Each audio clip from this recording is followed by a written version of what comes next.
sering nonton abang ini kok. Abang ini kan pakai data, sedangkan lawan-lawan abang ini kadang-kadang nggak pakai data gitu. Paham kan? Paham, paham. Ketika saya paparkan dalil-dalilnya ada di Quran, ada di hadis, kemudian lawan Ya, bicara saya modalnya urat leher doang ya dan halusinasi. iya, data yang disampaikan abang itu bener nggak itu bang? Sahih nggak ibaratnya itu yang hadis-hadisnya terus Qurannya itu Kalau bener-bener nggak yang sahih pasti nggak saya angkat, Bang. Misalnya nih, hadis yang tidak sahih yang sangat terkenal ya. Hadisnya sangat terkenal tapi ternyata tidak sahih. Contoh, berhubungan suami istri pada malam Jumat, pahalanya sama dengan membunuh 40 orang Yahudi. Itu hadisnya sangat terkenal itu. Itu semua orang muslim tahu hadis itu. Tapi hadis mm, itu palsu, makanya nggak pernah saya bawa. oh, Gitu loh. nggak Makanya dulunya. sebelum saya angkat, pasti saya melakukan sebuah kajian yang mendalam dulu. Saya minta lihat pendapat ulama ini, mazhab ini pendapatnya apa, baru saya angkat. Nggak mungkin barang itu saya angkat ke permukaan tanpa saya periksa dulu, Bang. Itu nanti Nggak, merusak reputasi saya, gitu. maaf, maaf.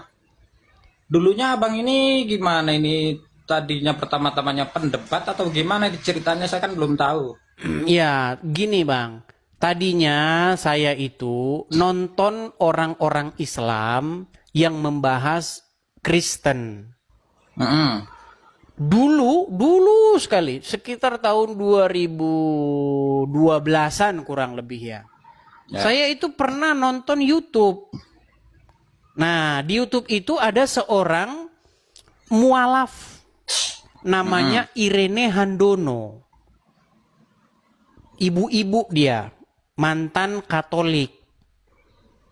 Nah, pada pengajiannya itu yang ditonton oleh orang-orang Muslim, dia bilang begini, Kristen itu adalah agama buatan pagan Yunani, kata dia. Ini video menarik ini saya tonton kan, menarik ini video ini saya tonton kan, saya dengerin aja. Dulu kan tontonan video agama itu nggak dikit Bang di YouTube itu. Kalau Anda ketik dulu di kolom pencarian YouTube, debat Islam Kristen, ya paling cuma 5 video. Atau diskusi Islam Kristen itu paling cuma 5 video. Dikit, dikit banget dulu zaman dulu. Nah, saya tonton lah kan. Ini menarik ini, menarik ini. Nah, saya pelajarin. Sambil dibalik itu saya ada sakit lah, ada sakit sembuh dari sakit. Setelah itu baru saya pelajarin kan, saya pelajari, saya baca Bible, saya baca Quran, saya bolak-balik baca. Terus kesimpulan saya tahu nggak apa? Kesimpulan saya orang Islam harus sembuh dari kegilaan. Gimana? Jadi ternyata setelah saya tahu, oh ternyata Irene Handono ini sakit jiwa. Nah, Terus waktu abang pernah nggak itu kena kayak dibully atau bereksekusi gitu? dipersekusi. Oh Iya, iya, kayak jelas orang Muslim kan suka mempersekusi orang. itu, maaf ini tanya lagi nih, sorry nih, Bawel ya. Hmm. Eh, karena data yang disampaikan salah atau yang nggak terima gitu, apa abang dianggapnya menghujat doang gitu? Gini, orang Muslim yang mempersekusi saya itu adalah orang-orang Islam yang biasanya pemabuk, ya kan, overdosis agama, ya tukang maling begitu. Kalau dia ngerti agama nggak berani. Karena kalau dia ngerti agama, ya dia tahu yang saya omongin itu bener, ada dalilnya. Mm-mm. Cuman kebanyakan orang Islam itu nggak ngerti agama Islam itu apa. Hanya ikut-ikutan saja beragama. Jadi ketika saya memaparkan sebuah fakta-fakta dalam agama Islam, mereka mengira saya menghujat, padahal enggak. Misal ada Contoh ustadz nih, misalnya, Muhammad itu adalah seorang pria yang mempunyai kekuatan SEX setara dengan 30 pria. Hmm. Itu kalau orang dengar katanya kamu menghina kamu ya. Mungkin itu beneran itu salah satu mujizat Muhammad itu bisa menggauli wanita-wanita dalam satu hari. Terus misalnya kencingnya Muhammad itu diminum oleh pengikutnya. Bahkan keringatnya Muhammad itu dijadikan parfum oleh para pengikutnya.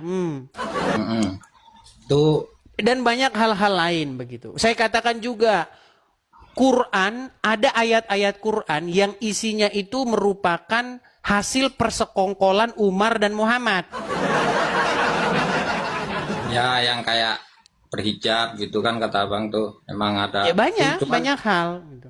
cuman Nah, kan ketika saya utarakan itu, orang-orang Islam awam yang nggak tahu bahwa itu benar, langsung mempersekusi saya. Makanya ini saya ingin membuat orang-orang Islam familiar dengan isu-isu yang sebenarnya ada di tengah-tengah orang Islam. Selama ini kan orang Islam terlena, terbuai, membahas, mengkritikin agama Kristen. Dibilang orang Kristen menuhankan Yesus, padahal orang Islam menuhankan Muhammad. Bang apa nggak takut bang? Ya, Nggak mau takut. gimana? Namanya pilihan. Gimana? Nah, saya misalnya saya tanya Pak Ustadz begini.